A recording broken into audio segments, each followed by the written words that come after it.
பாளையம் central இடையேயான நீல வழித்தடத்தில் நேரடி மெட்ரோ ரயில் சேவை சீரானது.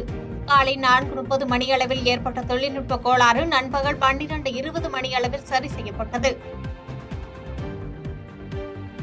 செந்தில் பாலாஜி பிணை வழக்கு விசாரணையை நாளைக்கு ஒத்திவைத்தது உச்சநீதிமன்றம். அமலாக்கத்துறை விசாரணையை ஒத்திவைக்க கோரிய நிலையில் இடைக்கால பிணை கோரும் செந்தில் பாலாஜியின் வழக்கு. யூடியூபர் சவுக்கு சங்கர் மீது கோவையில் மேலும் ஒரு வழக்கு பதிவு.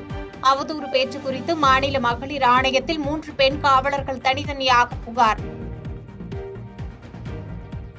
மதுபான கொள்கை முறைகேடு வழக்கில் டெல்லி முன்னாள் துணை முதலமைச்சர் மணீஷ் சிசோடியாவின் நீதிமன்ற காவல் நீட்டிப்பு. மே 30ஆம் தேதி வரை காவலில் நீட்டித்து ரோஸ் அவென்யூ நீதிமன்றம் உத்தரவு.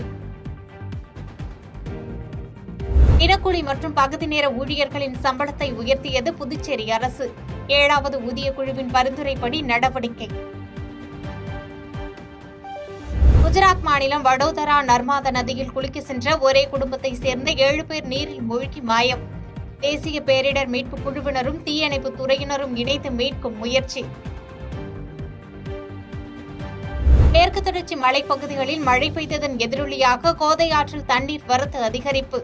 திருப்பரப்பு அருவிகள் தண்ணீர் ஆர்ப்பரித்து வருவதால் 2 பகுதிகளில் மட்டுமே சுற்றுலா பயணிகள் நீராட அனுமதி. நியூஸ் கிளிக் இணையதள நிறுவனரை விடுதலை செய்ய உச்சநீதிமன்றம் உத்தரவு. சட்டவிரோத செயல்கள் தடுப்பு சட்டத்தின் கீழ் கைது செய்தது செல்லாது என விளக்கம். ராஜஸ்தான் சுரங்கத்தில் லிப்டில் அறுந்து விழுந்ததில் ஒருவர் உயிரிழப்பு. 14 பேரை பத்திரமாக மீட்டது பேரிடர் மீட்பு குழு. பிரதமர் மோடி ஆட்சியில் கடந்த 10 ஆண்டுகளாக இந்தியா அபாரமான வளர்ச்சியடைந்துள்ளது. நடிகை ராஷ்மிகா மந்தானா புகழாரம். பாதகம் செய்பவரை கண்டால் நாம் பயங்கொள்ளலாகாது பாப்பா. மோதி மிதித்து விடு பாப்பா, அவர் முகத்தில் உமிழ்ந்து விடு பாப்பா.